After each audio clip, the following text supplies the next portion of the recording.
আসসালামু আলাইকুম। আমি মোহাম্মদ জাহিদুল ইসলাম তালুকদার। আমি কোনো রাজনৈতিক ব্যক্তি নই, আমি কোনো দলের সদস্য নই। তবে কিছু কিছু সময় নিজেকে আর ঠিক রাখতে পারি না। গতকাল রাত থেকে আজ পর্যন্ত যে খবর দেখতেছি, দেখে নিজেকে আর ঠিক থাকতে পারতেছি না। তাই বললাম যে দু একটি কথা বলতেই হয়। শুধু রাজনৈতিক দলগুলো বলে থাকেন জনগণ আমাদের পাশে আছে। আসলে জনগণ কারা? আমরা কি জনগণের অংশ নই? আমরা কি দেশের নাগরিক নই? শুধু যারা রাজনীতিবিদ তারাই কি শুধু জনগণ? তারা যা বলে সেটাই শুধু জনগণের পক্ষে বলে, জনগণের পক্ষে বলে। কিন্তু জনগণের পক্ষে কথা বললে আমরা তো তার উপকৃত হই না। শুধু দেশে জ্বালাও পোড়াও, মিছিল মিটিং, হরতাল অবরোধ, এসব যেমন একটা অস্বস্তিকর হয়ে পড়ছে জনসাধারণের জন্য। একটু কিছু হলেই মিছিল মিটিং, রাস্তা অবরোধ, এসব জনগণের একটা ভোগান্তি ছাড়া আর কিছুই নয়। আওয়ামী লীগের আমলে কোনো কিছু হলেই শুধু বলতো এরা জামাত শিবিরের সদস্য, এরা পাকিস্তানের দোসর। আর এখন বর্তমান অন্তর্বর্তীকালীন সরকারের পক্ষে বা বিপক্ষে কোনো কিছু বললেই শুধু বলে আওয়ামী লীগের দোসর।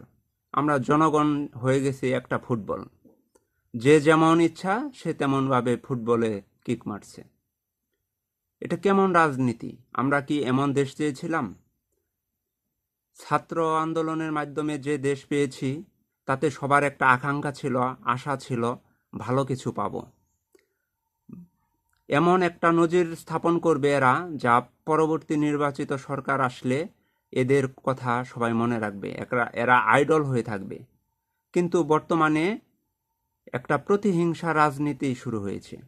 একটু কিছু হলেই নাম পরিবর্তন, অমক কলেজ ভার্সিটি অমক প্রতিষ্ঠান অমকের নামে করতে হবে, অমকের নাম আছে নাম চেঞ্জ করতে হবে। এটা কেমন কথা রে ভাই? এটা কোনো কথা হলো? জনগণের নাম নিয়ে শুধু কিছু ব্যক্তিরা শুধু উপকার পাচ্ছে। খুবই কষ্ট লাগে। কষ্টে তারপর আমি বাধ্য হয়ে আজকে বললাম, দু চারটি কথা না বললেই নয়। গতকাল থেকে দেখতেছি ধানমন্ডি 32-এ জ্বালাও পোড়াও করবে, ভাঙচুর করতেছে, মানুষের সমাগম হয়েছে।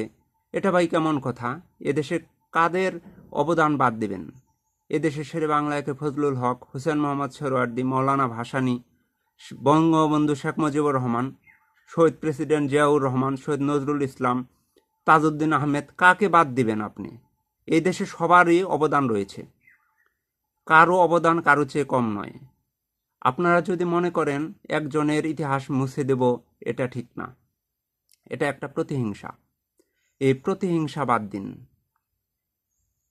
দেশ ও জনগণের হয়ে কাজ করুন। যেমন ছাত্র আন্দোলনে প্রত্যেকটা কৃষক, শ্রমিক, রিকশাওয়ালা, মজুর, অভিভাবক, ছাত্র সবাই একে অপরের সাথে কাঁধ মিলিয়ে কাজ করেছে। কিন্তু আপনাদের কাছে যা চেয়েছিল তা কিন্তু মানুষ পাচ্ছে না। চেয়েছিল দ্রব্যমূল্যের দাম কমবে, বিদ্যুৎ জ্বালানির দাম কমবে, বেকারত্ব কমবে। 6 মাস পার হওয়ার পরেও কিন্তু এমন ফলাফল পায়নি। যাই হোক, দেশ চালানো এত সহজ নয়। তবে দুর্নীতি মুক্ত করতে পারলেই হলো। যে দেশে দুর্নীতি থাকবে না সে দেশ অবশ্যই ভালো কিছু করবে। কিন্তু এই হিংসা প্রতিহিংসা, জ্বালাও পুরাও, একজন আরেকজনের দুর্নাম, একজন আরেকজনকে ধর মার খায়, এসব পরিহার করুন। আমরা সাধারণ মানুষ হিসেবে খুবই চাপে আছি। আপনাদের কার্যক্রম, কোনো রাজনৈতিক কার্যক্রম, এটা আমাদের কাছে ভালো লাগছে না। আমরা সাধারণ মানুষ সুখে শান্তিতে বাঁচতে চাই, জ্বালাও পোড়াও থেকে মুক্তি চাই। সবাই ভালো থাকেন। আসসালামু আলাইকুম।